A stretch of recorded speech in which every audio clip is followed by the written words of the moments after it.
Bonjour à tous et bienvenue dans cette chaîne qui parle de la malvoyance. Aujourd'hui, nous allons aborder les étapes du deuil vis-à-vis d'une personne qui est en train de perdre la vue.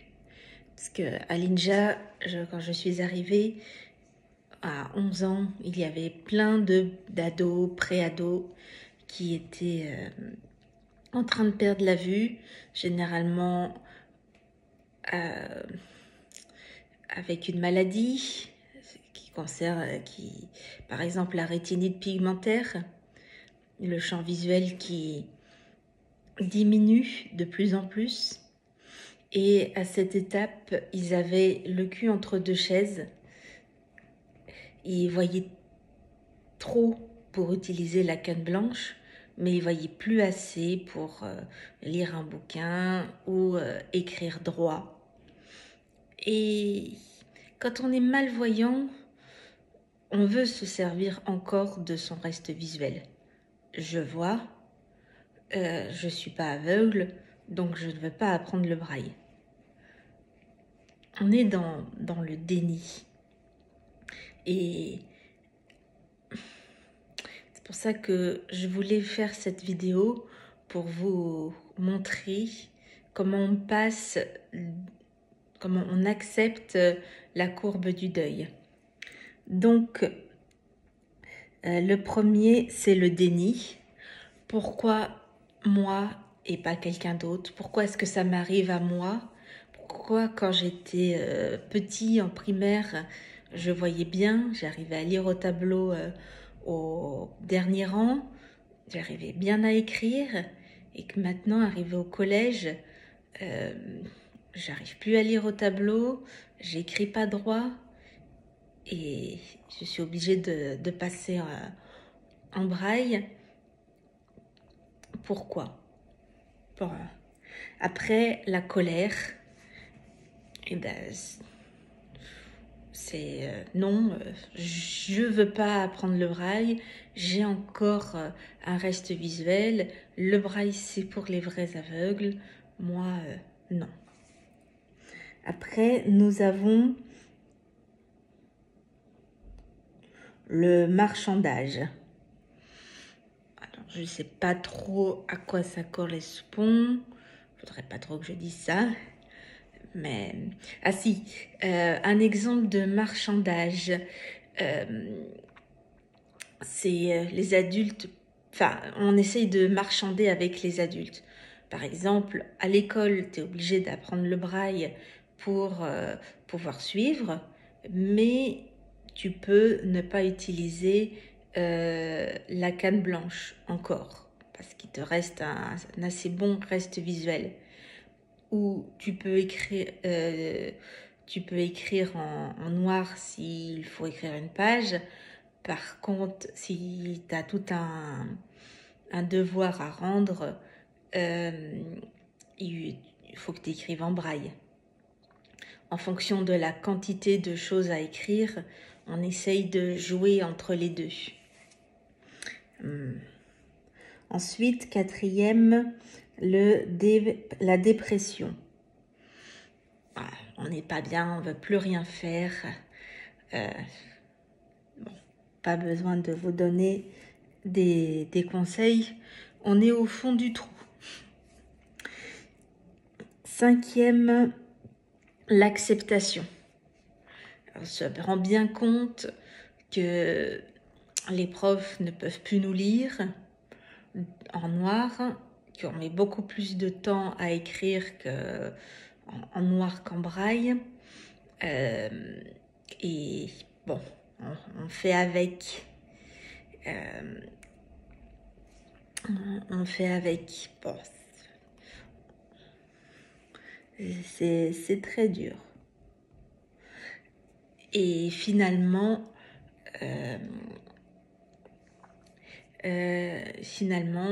j'ai connu des élèves qui commençaient le premier trimestre en noir agrandi à écrire à la main et tout, et qui finissaient l'année scolaire en braille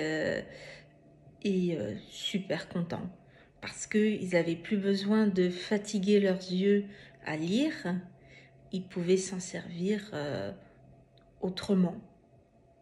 Et ils allaient beaucoup plus vite et retrouver une certaine autonomie. Mais c'est pour ça que certains pensent, si j'apprends le braille, je vais devenir aveugle ou j'en ai pas besoin parce que je vois encore. Moi, je pense que il faut apprendre un peu sur beaucoup de choses. Aujourd'hui, on est en 2025, vous savez pas de quoi est fait demain. Certes, pour vous, vous n'avez pas besoin du braille aujourd'hui, ni de compétences sur la malvoyance, mais si demain, vous avez des enfants qui voient mal, si demain, vous avez un accident de voiture, j'avais un prof de musique, je ne l'ai jamais eu comme prof, mais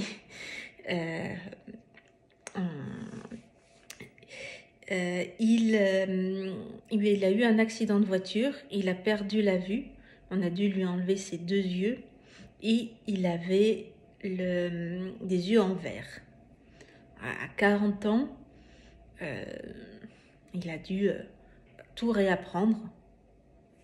Et s'il n'avait pas eu cet accident de voiture, bah oui, mais ce qui est fait est fait. Et en tant qu'enseignant, vous aurez déjà des compétences. Ah oui, j'ai entendu parler du braille. Ça permet, je peux t'apprendre, avec des cours particuliers, je peux t'apprendre à lire en braille. Par exemple, ou j'ai entendu parler de l'INJA, je peux conseiller les parents pour aller à l'INJA. Il y a d'autres établissements. Mais bon, je connais l'INJA, je vous parle de l'INJA, je ne vous parle pas de choses que je ne connais pas. Je sais qu'il y a tel et tel programme adapté, matériel adapté pour votre enfant et vous apporter un plus aux familles et à ceux qui en ont besoin. Et peut-être que grâce à vous, la courbe du deuil durera moins longtemps. Donc c'est super important et peut-être que si un jour vous vous retrouvez au chômage, je ne sais pas, et que vous avez vu mes vidéos et que vous connaissez un peu le braille, vous pouvez être prof à l'INJA ou dans un autre établissement. Sur votre CV, vous pouvez mettre une maîtrise du braille et vous serez embauché par rapport à une personne qu'il va falloir former au braille, tout simplement. Donc, même si vous avez la chance de jamais perdre la vue, vous pouvez, avec vos compétences, nous aider d'une façon ou d'une autre. Et pareil pour les sourds, si vous faites une formation de langue des signes, vous pouvez après être interprète et ça vous ouvre plein de métiers puisque vous faites la transition entre une personne malentendante ou une personne sourde et une personne valide. Et ça n'a pas de prix. Donc, ne vous fermez pas parce que vous n'êtes pas concerné. Vous n'êtes pas encore décédé puisque vous regardez cette vidéo. Si ça peut aider un de vos proches, un élève, n'importe qui, ce que vous avez entendu, c'est dans votre tête, c'est à vous, personne ne pourra vous l'enlever. Si vous avez des questions, n'hésitez pas dans les commentaires. Et moi, je vous retrouve pour continuer l'alphabet. Je vais essayer de faire une vidéo par jour pour que vous puissiez l'apprendre. Et je vais réfléchir à faire des vidéos aussi sur d'autres thèmes pour que vous puissiez avoir plusieurs vidéos par jour. Bonne journée, portez-vous bien et à très vite.